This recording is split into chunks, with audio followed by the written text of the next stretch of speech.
Hey everyone. I'm going to make everyone go around and do intros since we're going to keep these pretty small and intimate. So hopefully everyone's ready to at least speak up a little bit. I'll try not to put everyone on the spot too much. As you can see, I'm in my formal Friday attire here with apologies to everyone there. It's casual Fridays here in gross, humid, hot New York. Where is everyone coming in from today? Blake, I'm gonna guess you're in Oklahoma. Nailed it. All right, Oklahoma. Matt? I'm in Silicon Valley. Okay, Lucas? I'm very close to you. All right. Aditya? I'm in Chicago, Illinois. All right. Grant? I'm in the Silicon Valley of South Carolina, which is Greenville, South Carolina. Oh, okay. All right. Is that known as the Silicon Valley of South Carolina nowadays? Absolutely not. I played But some baseball there now. back in the day. Oh, really? At the Now, They have a Yeah, minor there's a league stadium team. downtown. Yeah, that's right. They have a minor league team, right? yeah, they're a Red Sox affiliate. That's right. So, Yeah. Greenville Drive. Yeah, Yeah. there you go. Okay, cool. All right, who else? Christopher. Gross, humid, hot Connecticut. What part of Connecticut? On the shoreline between like New Haven and Oh, cool. New Cool. London. Yeah, close to me. Yeah, it is gross, humid, and hot. I'm in the like peak of my marathon prep right now, and I have a really tough workout tomorrow morning, and it's supposed to be 75 and like 98% humidity. And I think I might die. It's not gonna be very fun. Srikar and Sai. ATL. All right, Atlanta. There you go. Roberto. Hey. Hey, hello. I'm in Jerez, in Spain. Oh, that sounds And pretty nice. actually, That looks much nicer Yeah, too. and here, look, see the pool. I'm Yeah. with the kids. Holiday. There you go. Jess, I have a guess. I'm in Austin. Coffee shop in Austin. Also gross, hot, humid. Yeah, where I feel like we take the cake, even though I haven't really visited anywhere else. But It is pretty gross there. And people got really mad. I did a vlog on our last trip to Austin, and a lot of Austin people got mad at how many times I criticized the weather.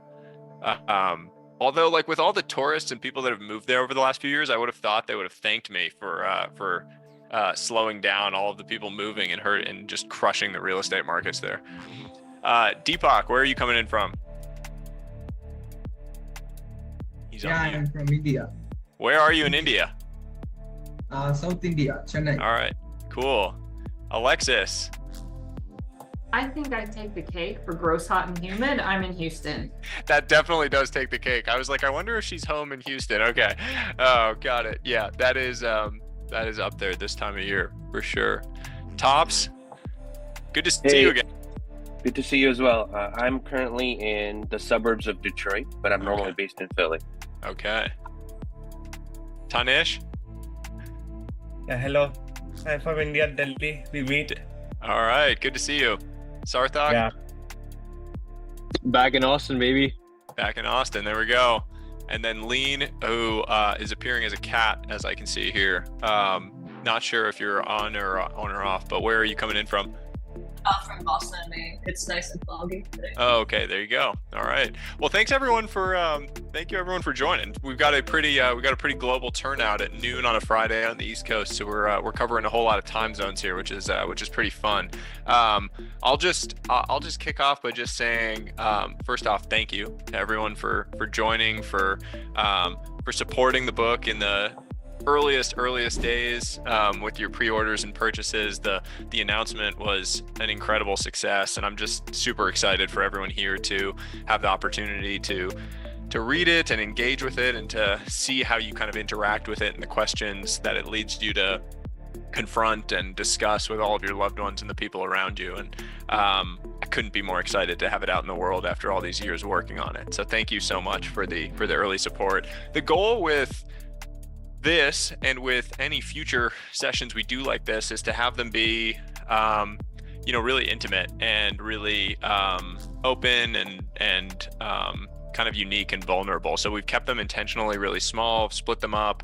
And what we're trying to do is, create a setting where we can really interact and talk about any questions that have come up in your life or things where, it'd be hard to answer or respond via DM or via email, and much more fun to do in a setting like this. And I will happily take the lead on trying to answer things, but you all also have an incredibly robust and diverse set of experiences with, I'm sure, every issue that people are asking about or journeys that they're on. So to the extent you have commentary on things that other people are asking about, or you feel like I've missed something or that I'm just patently incorrect on something, I am more than open to being told that, and would love it, in fact. So please feel free to weigh in and provide whatever perspectives you might have for others as we go here. I'll also just at the end to make sure that everyone has a recording of this, so I think we'll share that out to everyone that was here, and you'll be able to have access by email and everything after the fact if there are follow-ups or things that are ongoing. So we'll start there. I would love for people to ask questions live. We've had a bunch of people send in questions, so we have plenty that we can talk through, and then I'm happy to kind of share, and we can start there. But if people want to ask their question actually live here and you're comfortable doing that, you can feel free. Otherwise, we can do it more anonymously and just do it via the ones that were submitted. So I'll pause there for a second. And if anyone wants to be the jumping off point on a question, feel free to kick us off. I can go first, Sahil. All right. That's cool. So I just wanted to say, Sahil, you are an idol. I was just telling my girlfriend yesterday, I was always looking for that one cool dude I can look up to. And I feel like you're that person, I'm not that cool, unfortunately. I appreciate it. Thank you so much. Of course. So yeah, the question I had is, I'm currently a product manager at JP Morgan. I'm 27, and I have over the last year built a YouTube channel with 55K subscribers. Wow. I focus on stoicism, and basically last year I broke my back. I ended a long distance relationship and I lost my grandma. So stoicism really appealed to me, and I built my own personal stoic code. And that's when I started watching your content, and I started making videos on stoicism and how to be a modern day stoic. So my question is going to be 3 parts, not to take up too much time. The first part is, I'm really trying to get monetized. Despite all my subscribers, my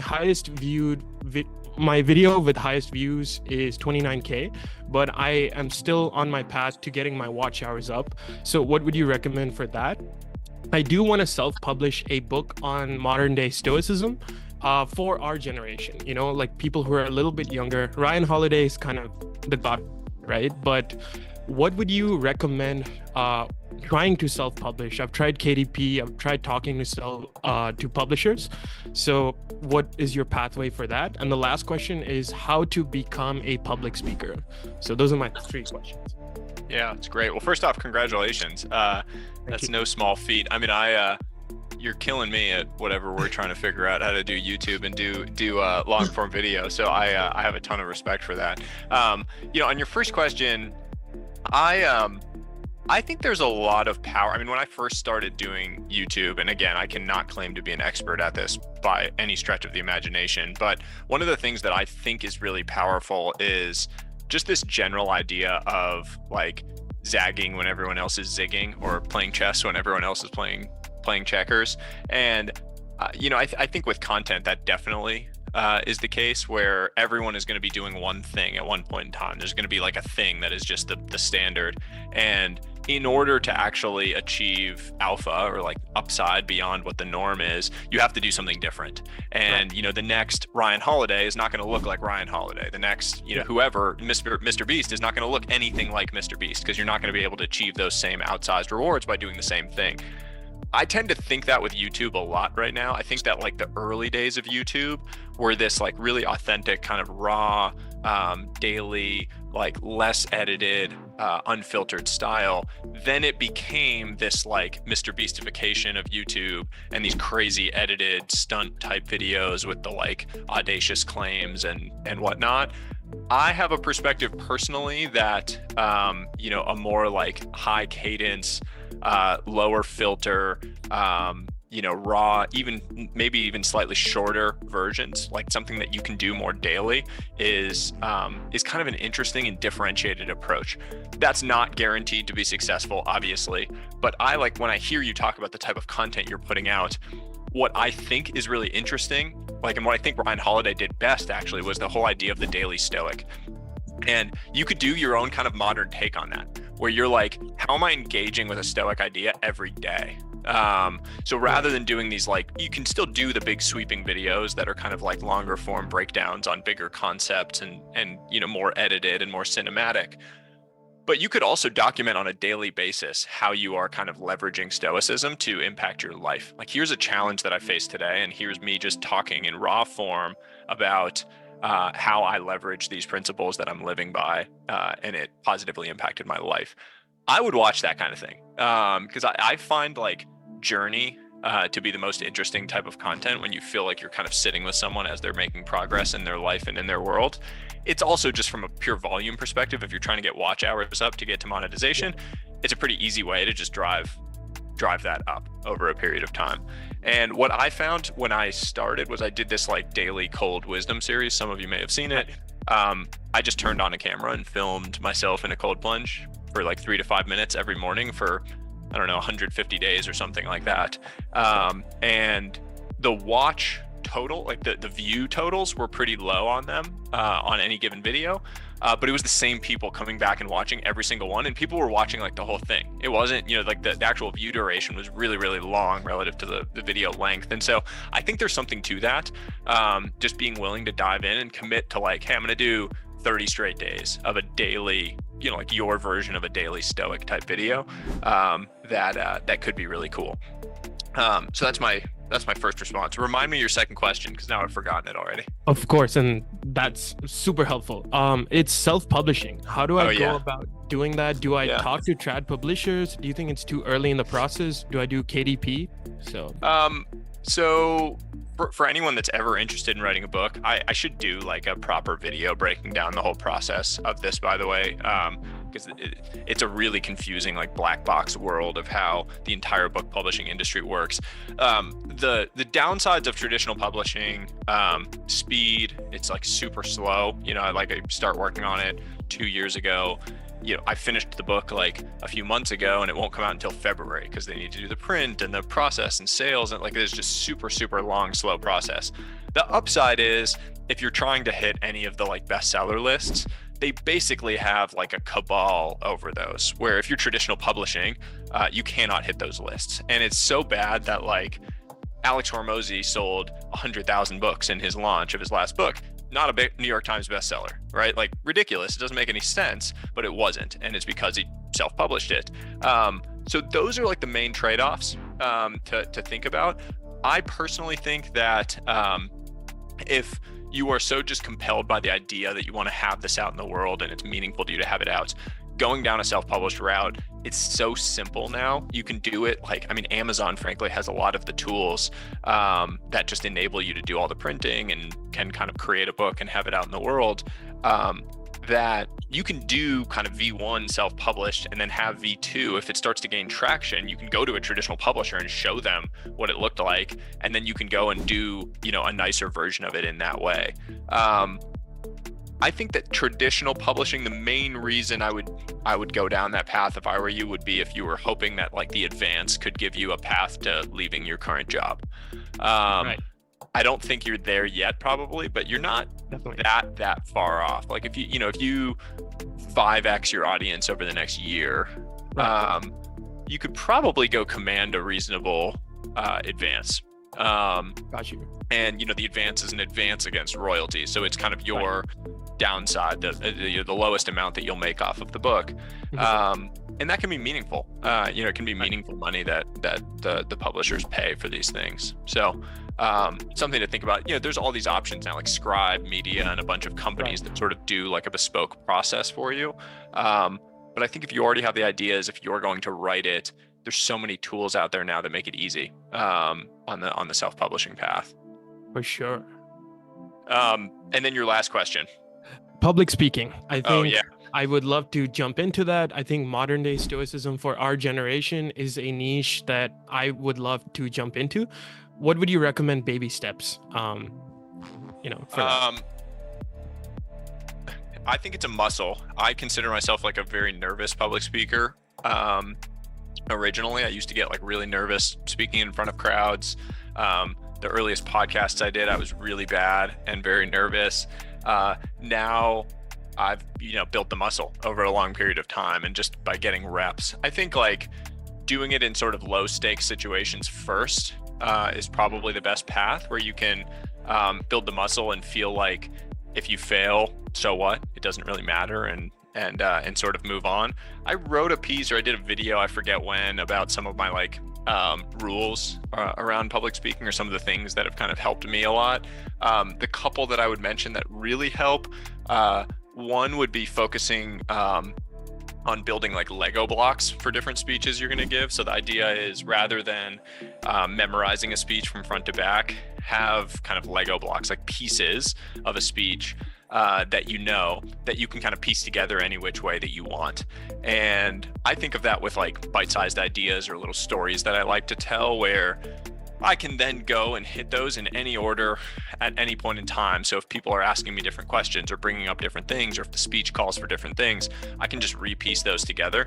It takes a lot of the stress out of needing to like memorize every single word of a speech, which I've just always personally found really scary and intimidating, because if you forget one word or you forget one section, derails the entire thing after it.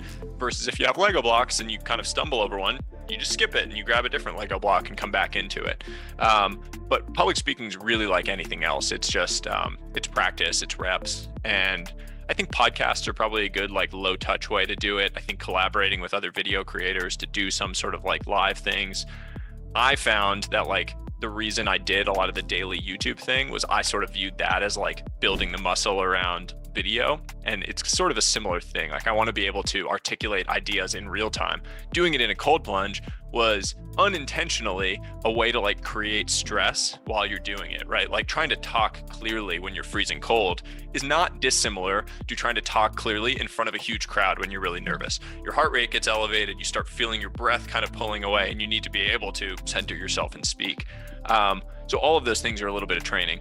One last tiny little hack for anyone that's got a public speaking thing or a presentation coming up: do your last like couple of rounds of preparation while on a walk or like on a light jog, because it simulates the like elevated heart rate that you're going to have when you're actually delivering the presentation or the speech. And it's like a simple little hack that actually makes you feel super well prepared for that kind of like elevated tension environment. Gotcha. Thank you so much, Sahil. Yeah, absolutely. Great questions. Thank you. All right, who's next? Roberto?